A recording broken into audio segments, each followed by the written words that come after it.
We begin the construction process by clearing bushes, debris, or trees from the plot to prepare the land properly. Soil testing is done to determine the load-bearing capacity and characteristics of soil before structural design is finalized. Layout marking is done using chalk, ropes, and leveling tools to define foundation lines accurately on the cleared site. Excavation begins with digging trenches for footings and columns as per the layout plan using machinery and labor support. A plain cement concrete layer is poured in the base of the trench to provide a smooth and stable surface.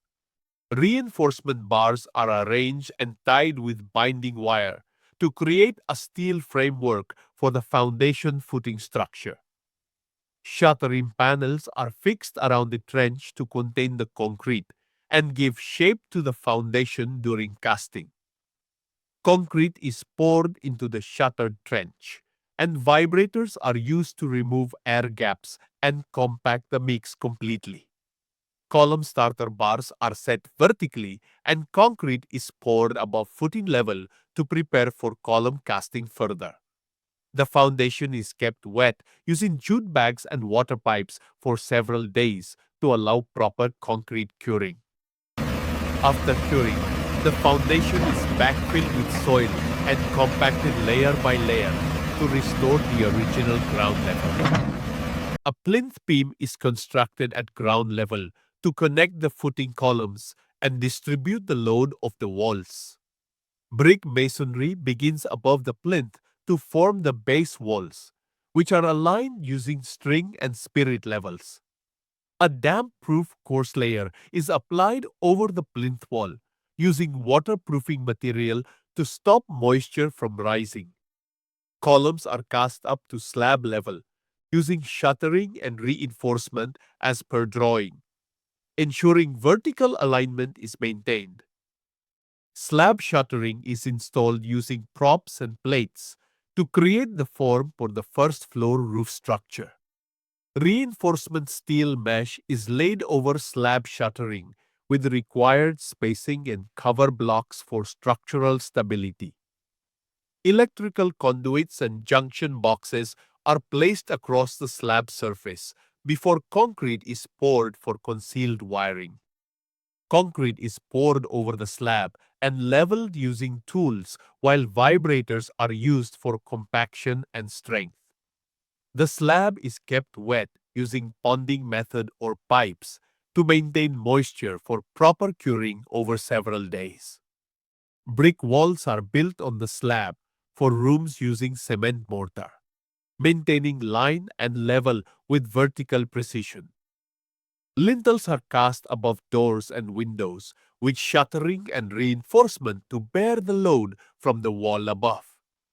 Window frames are fixed into place as wall height increases, aligned and leveled to fit with future glass installation.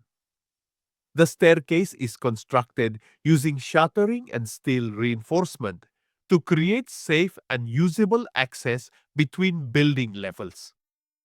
Roof slab shuttering is repeated using supports and plates, similar to the first slab process but on the top level.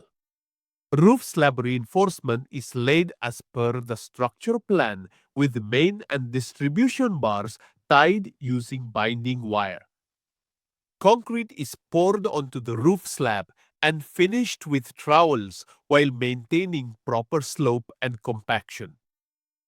A waterproofing layer is applied over the terrace surface using bitumen or membrane sheet to prevent water leakage.